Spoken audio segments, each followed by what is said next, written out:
കട്ടപ്പനയിലെ നിക്ഷേപകൻ സാബുവിന്റെ ആത്മഹത്യയിൽ പ്രത്യേക അന്വേഷണ സംഘം ഇന്ന് റൂറൽ ഡെവലപ്മെന്റ് കോപ്പറേറ്റീവ് സൊസൈറ്റി ജീവനക്കാരുടെ മൊഴി രേഖപ്പെടുത്തുമെന്നുള്ളതാണ് വാർത്ത. സാബുവിനെ ഭീഷണിപ്പെടുത്തിയ CPM ഇടുക്കി ജില്ലാ കമ്മിറ്റി അംഗം VR സജിയുടെ മൊഴിയും സംഘം ഇന്ന് രേഖപ്പെടുത്തുന്നുണ്ട്.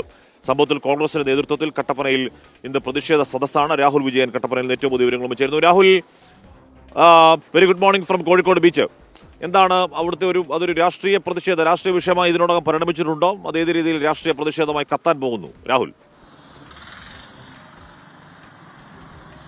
അഷ്മി, എന്തായാലും ഈ പ്രതിഷേധം കോൺഗ്രസ് അങ്ങനെ വിട്ടുകളയാൻ ഉദ്ദേശിച്ചിട്ടില്ല എന്നുള്ളതാണ് മനസ്സിലാക്കാൻ കഴിയുന്നത്. BJPയും സമാനമായ രീതിയിൽ പ്രതിഷേധവുമായി രംഗത്തുണ്ട്. ഇന്നിപ്പോൾ കോൺഗ്രസിന്റെ ഒരു പ്രതിഷേധ സദസ്സാണ് കട്ടപ്പനയിൽ നടക്കുക എന്നുള്ളതാണ് വ്യക്തമാക്കുകയും ചെയ്തിരിക്കുന്നത്. ഇതിൽ ഏറ്റവും പ്രധാനപ്പെട്ട കാര്യം ഈ ആത്മഹത്യാ കുറിപ്പിൽ പേരുള്ള ബാങ്ക് ജീവനക്കാരായ റെജി എബ്രഹാം, അതുപോലെ തന്നെ റെജിമോൻ, സുജമോൾ എന്നിവരെ ഇന്ന് പ്രത്യേക അന്വേഷണ സംഘം ചോദ്യം ചെയ്യും എന്നുള്ളതാണ് ഏറ്റവും പ്രധാനപ്പെട്ട കാര്യം. ഇവരുടെ മൊഴിയെടുക്കും എന്നുള്ളതാണ് ഏറ്റവും പ്രധാനപ്പെട്ട കാര്യം. മാത്രമല്ല, ആരോപണ വിധേയനായ ഈ സാബുമോനെ ഫോണിൽ വിളിച്ച് ഭീഷണിപ്പെടുത്തിയ CPMന്റെ ജില്ലാ കമ്മിറ്റി അംഗം കൂടിയായ VR സജിയെയും മൊഴി എടുക്കാൻ വേണ്ടി വിളിപ്പിക്കും പോലീസ് എന്നുള്ള കാര്യമാണ് ഏറ്റവും പ്രധാനപ്പെട്ട കാര്യം.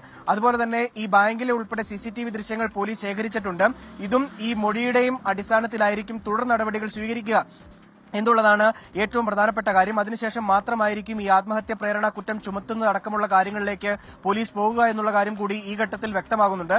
കഴിഞ്ഞ ദിവസം ഇന്നലെയും മിനിങ്ങാന്നുമായി സാബുവിന്റെ ഭാര്യയുടെയും അതുപോലെ തന്നെ ചില സുഹൃത്തുക്കളുടെയും മൊഴിയെടുത്തിരുന്നു. അതിന്റെ അടിസ്ഥാനത്തിലുള്ള നടപടികൾ ഇപ്പോൾ പുരോഗമിച്ചുകൊണ്ടിരിക്കുകയാണ്. ഇതിനിടയിലാണ് ഈ പ്രത്യേക അന്വേഷണ സംഘം ഈ ബാങ്ക് ജീവനക്കാരുടെയും അതുപോലെ തന്നെ VR സജിയുടെയും ഉൾപ്പെടെ മൊഴി കൂടി രേഖപ്പെടുത്താൻ പോകുന്നത് എന്നുള്ളതാണ് ഏറ്റവും പ്രധാനപ്പെട്ട കാര്യം. ഈ ആത്മഹത്യാ പ്രേരണ കുറ്റം ചുമത്തിയില്ലെങ്കിൽ വലിയ തരത്തിലുള്ള പ്രതിഷേധത്തിലേക്ക് പോകുമെന്നും കോൺഗ്രസും അതുപോലെ തന്നെ BJPയും നേരത്തെ തന്നെ വ്യക്തമാക്കിയിട്ടുള്ളതാണ്. മാത്രമല്ല, ഈ കുടുംബവും അതേ നിലപാടിൽ തന്നെ നിൽക്കുകയാണ്. അടിയന്തരമായി അവർക്കെതിരെ ആത്മഹത്യാ പ്രേരണ കുറ്റം ചുമത്തി തുടർ നടപടി സ്വീകരിക്കണമെന്നുള്ളതാണ് സാബുവിന്റെ ഭാര്യ ഇന്നലെ വ്യക്തമാക്കിയിരിക്കുന്നത്. അല്ലാത്ത പക്ഷം ക്രൈംബ്രാഞ്ചിലേക്കൊണ്ട് ഈ കേസ് അന്വേഷിപ്പിക്കണമെന്നുള്ള ആവശ്യവുമായി ആ കുടുംബം മുന്നോട്ട് വരും എന്നുകൂടി അവർ വ്യക്തമാക്കിയിരുന്നു. എന്തായാലും കട്ടപ്പനയിലെ നിക്ഷേപകന്റെ ആത്മഹത്യ അത് വലിയ ചർച്ചയാവുകയാണ്. വലിയ പ്രതിഷേധങ്ങൾക്ക് കളമൊരുങ്ങുകയാണ്. 27-ാം തീയതി DYSP ഓഫീസിലേക്ക് ഷാഫി പറമ്പിൽ ഉൾപ്പെടെ പങ്കെടുക്കുന്ന വലിയ തരത്തിലുള്ള ഒരു പ്രതിഷേധ പ്രകടനം യൂത്ത് കോൺഗ്രസിന്റെ ഭാഗത്തു നിന്നുണ്ടാകുന്നു എന്നുള്ള കാര്യം കൂടി അവർ വ്യക്തമാക്കുന്നുണ്ട്. അങ്ങനെ പ്രതിഷേധങ്ങൾ വരും ദിവസങ്ങളിലും സജീവമായിരിക്കും. ഈ വിഷയം അടിയന്തരമായി ഈ ആത്മഹത്യാ പ്രേരണ കുറ്റം ചുമത്തുക എന്നതാണ് ആവശ്യം. ഓക്കെ, അപ്പോ അത് അങ്ങേറ്റം ദൗർഭാഗ്യകരമായ അങ്ങേറ്റം സങ്കടകരമായ സാഹചര്യമാണ്. ആയുഷ്കാലത്തിന് സമ്പാദ്യം ചോദിച്ചു പോയപ്പോൾ അസഭ്യം പറഞ്ഞു എന്നൊക്കെയാണ് പറയുന്നത്. പിന്നെ ചില ഫോൺ സംഭാഷണങ്ങൾ പുറത്തു വന്നു.